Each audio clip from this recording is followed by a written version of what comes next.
Okay, so today we're going to make brats. These are the ingredients that we're going to be using in the brats today. Pork shoulder, our favorite seasoning from Owen's Barbecue. We're not sponsored. This one is a mushroom brat seasoning blend. And I decided that I wanted to do it 3 different ways, and I may even do it 4 depending on how I feel. But I wanted to do a mango salsa that I got from a local grocery store. It's one they make in-house. 2 different cheeses. I want to do one with an Anaheim pepper with cheese. I want to do one with pickled banana peppers and cheese because I like them. And then I want to do one with roasted garlic. I just found this minced stuff. I thought about having Shawnee make some roasted garlic like she's done videos in the past, but I wanted to be lazy and not just get a pre-made one for an experiment. I want to do roasted garlic, chive, and herb. So those will be the 3 different ones.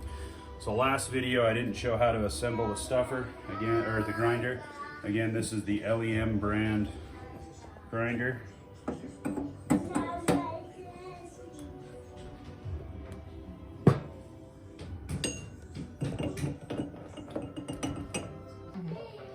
This is the alignment notch to go into the throat.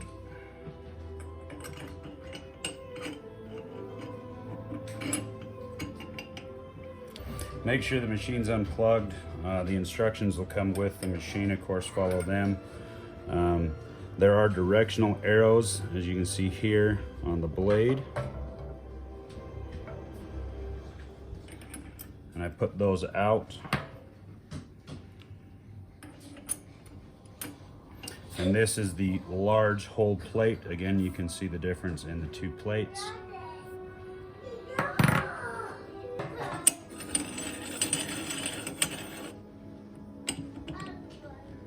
And I always like to lift it and wiggle it just a little bit as I assemble it to make sure that all the pieces seat.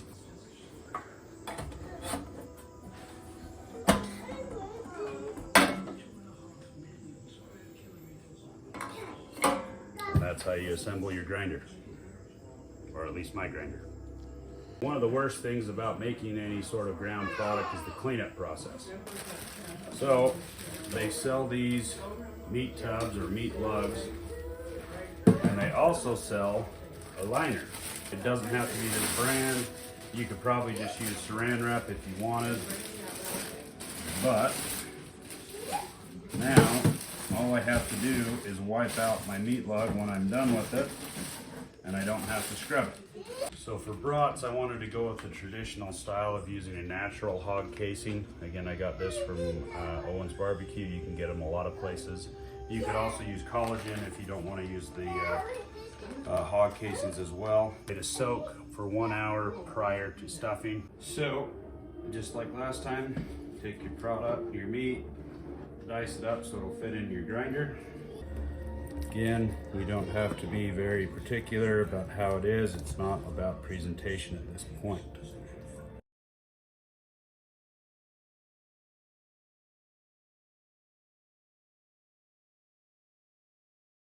This is fine because all you need to do is to fit in the hole. The grinder will do the rest of the work. Go ahead and cut everything up. I pre-weighed everything. I have approximately 30 pounds of meat. So at this point, just hurry and dice it.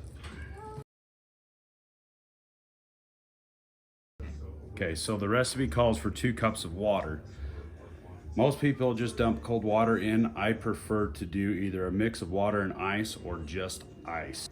I've tared my scale and I'll measure 2 cups of water. 2 cups of water is 1.3 pounds. So I don't have enough ice.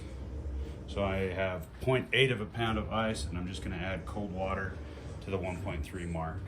The reason you want cold water is because as you process meat, your temperature goes up. So this meat is about 34, 35 degrees, as cold as I could get it and still work with it. The reason for that is it cuts better cold when you grind it. And then also food safety is an important part of what we do when we make product. And I will add the ice water to keep the temperature down during the mixing stage, which I'll show you here in a few minutes. But now you go to the mixing or the grinding stage. This is the coarse grind, no seasoning yet. So keep your fingers out of anywhere that you could get hurt. That's why they have this. But again, you can see the strips of meat fit in the hole just fine. As you can see here, they are grinding out just fine.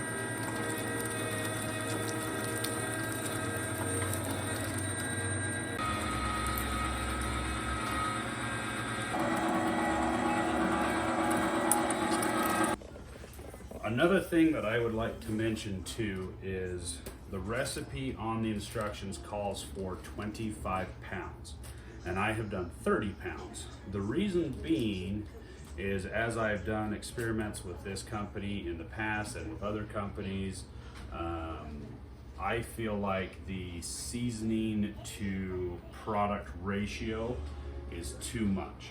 So what I like and what my family likes is to have more of a meaty flavor, less of the seasoning flavor. The seasoning is supposed to enhance the flavor of the meat, not the meat enhance the flavor of the seasoning, if that makes sense. This is personal preference. You do not have to do that, but that is what we have found that we like. Okay, now, what I have learned as well over experimenting, watching different videos, is mix your seasoning in after your coarse grind. I think the reasoning for that is that it mixes the seasoning in as you grind it. Now we need to change our plate. Again, coarse plate, fine plate.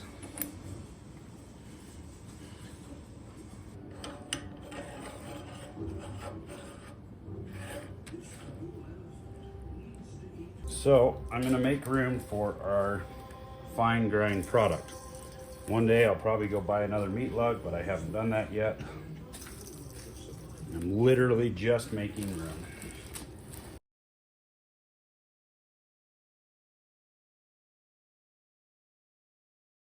So the fine grind is done. You end up with this really nice, fine, sticky, somewhat sticky mixture. The reason that I mention the stickiness of the mixture is when I first started making sausage, I didn't mix it at all.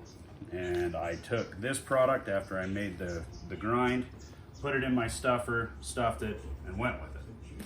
And it came out really powdery. Didn't have a very good bind, it wouldn't cut, the texture as you bit it was not good. So on further research, I found that you need to mix it. So I ended up purchasing a mixer. Essentially, you need your ground product to stick to your hand is the quick and easy way to tell that it's mixed properly. And so you can either mix it by hand, you can mix it with a mixer, and I'll show you the mixing process and how I do it here in a few. Okay, so this is the mixer. Again, LEM brand mixer. So these paddles spin, low rate of speed. You put your product in, set a timer, and you can walk away. Insert it into your grinder. Again, this is the motor side of the grinder after I've taken it apart. Tighten a set screw to couple it.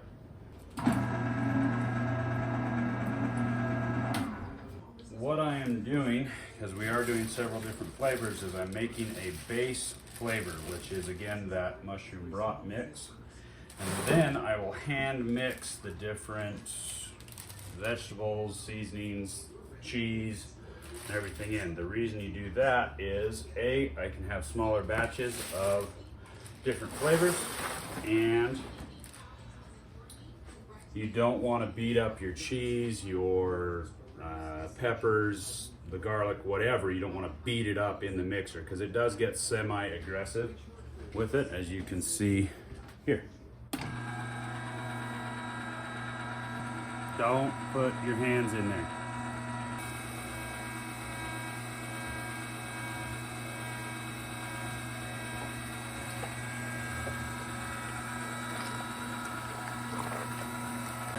So you can see the texture start to change as it mixes. We're mixing for 8 minutes and we have 2 minutes left. And you can see it change and it looks a lot stickier, which is what we're going for, because you want a good bind. Oh. Okay, let's talk about binders. One of the things that I've also learned is that you can add a binder to help with the texture of your sausage, or in this case, brat. I prefer to watch, and as I've been learning, a lot of European style sausages, because, well, that's where the bratwurst came from. There's a channel that I really like called the Scott Ray or Ree Project, R-E-A. And he is very, very knowledgeable on what he uses. And he prefers, and it's very popular in Europe, to use a product called rusk, R-U-S-K, which is essentially breadcrumbs. We're going to do a video later of using rusk and how to make rusk, and then experimenting with rusk because, well, we've never used it before. What is popular here in the States where we're located is powdered milk. So the ratios that we looked at using is a pound of powdered milk to the 35 pounds or 30 pounds of meat that we have.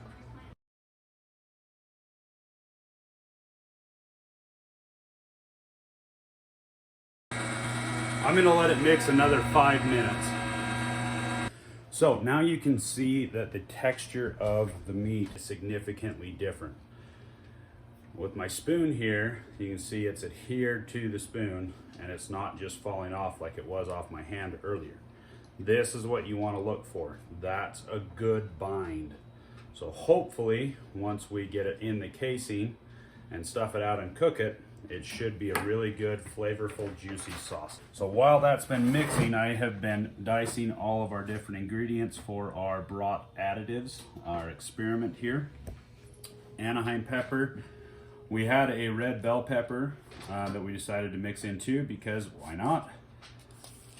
Green onion, thyme, and rosemary. And then I'm dicing up the cheese as we go here. This is that Sea Hive cheddar cheese, and I'm just taking the time to dice it into bite-sized, small bite-sized pieces.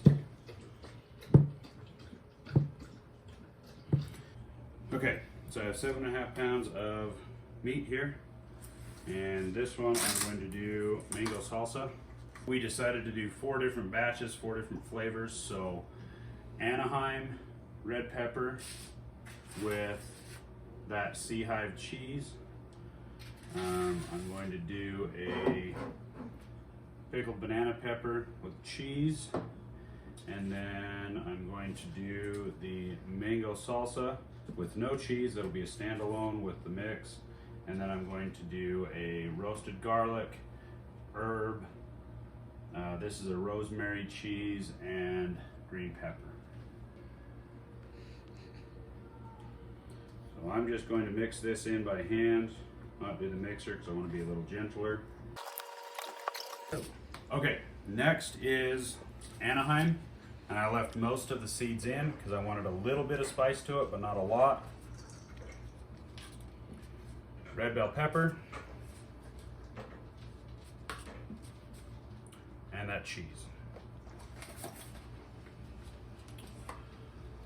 One of the reasons that I'm doing it this way, making a large batch with a base flavor, that mushroom blend, is now I have 4 different flavors because I like variety to have, and we're experimenting because we've never done these combinations of flavors before. So we have 4 chances to get it right. Maybe they all turn out really good. That's one of the fun things that I really enjoy about making sausages, ground product, is you get to experiment. Try new things, see what you like, what your family likes. Now you can make a big batch, and I prefer to make big batches because I feel like they mix better, it's easier. And then you get a small batch as well of different flavors. And now that I'm just about done with the mix. See a nice even distribution of all my additives, my cheese, my pepper, and everything else. I will put it out into the cold so that our product temperature doesn't rise while I finish the rest of the mix. So these are the banana peppers. I diced them. They were sliced and they said I'd dice them for bite size. And I drained the juice. And the cheese weighed out to be a half pound of the cheese for the cheddar per batch. Finish mixing this one, put it out in the cooler, and mix the last one. Then all we have to do is stuff and twist and link. And then we get to eat it, the fun part. Okay, last batch. This one I'm quite excited about. Roast garlic's already in. Shawnee went and strained it through the strainer to get some of the oil out. We did about half of that little jar that we had. This is that rosemary cheese that I found at a grocery store, and I tasted it. It is really good. Rosemary, fresh. Thyme, fresh. Green onion, also fresh.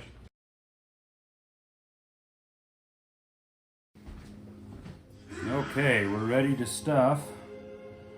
So I've taken our natural hog casing after I've soaked it for several hours now, and I've rinsed it several times, both inside and out. Part of that is to remove a little bit of the smell. The rest of it is to remove the salt and anything else that may be on the casing. So now you take your casing,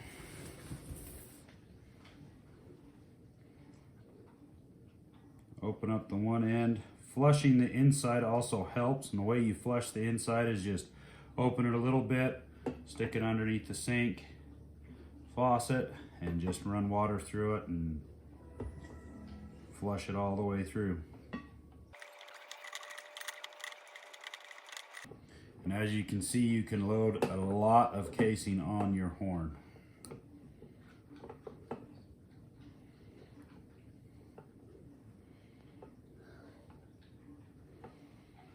So again, like I did in other videos, tie a knot in the end.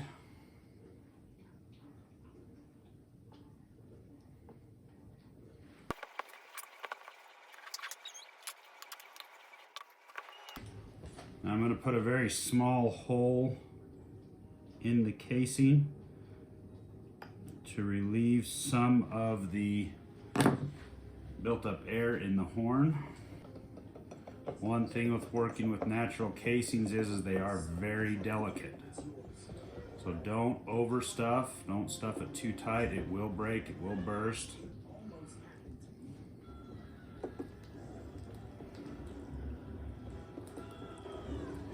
Keep in mind you also need to twist your sausage. So you got to account for that on your stuffing tightness into your casing.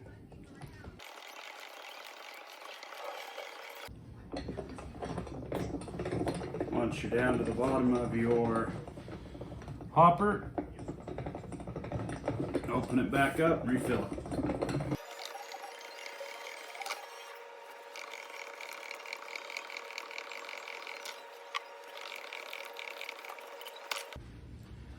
And there you have it, 7.5 pounds of Anaheim and red bell pepper with cheese with a mushroom brat mix.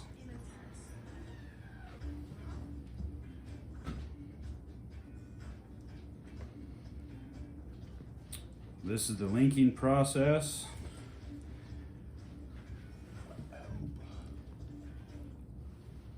This is the linking process. Again, I'm twisting one right, one left, one right. Once again, like with our breakfast sausage video, if you haven't seen that, go watch it. I just take some regular kitchen shears, cut the lengths apart,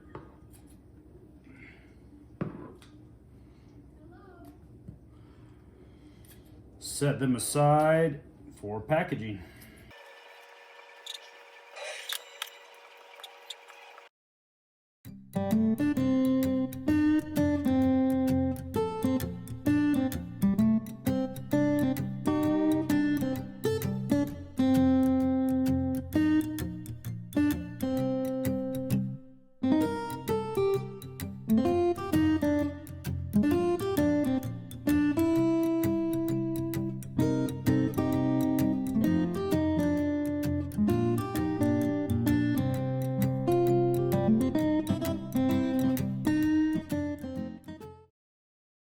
So that's all the sausages that we've made, 30 something pounds of sausage. Anaheim bell pepper and cheese.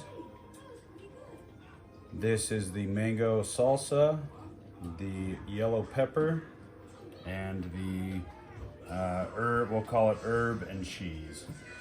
Now we'll package it all up, put it in the freezer, and enjoy it later as well. That's it. So hopefully you guys enjoyed this video. Please don't forget to like, share, and subscribe. And we will see you next time.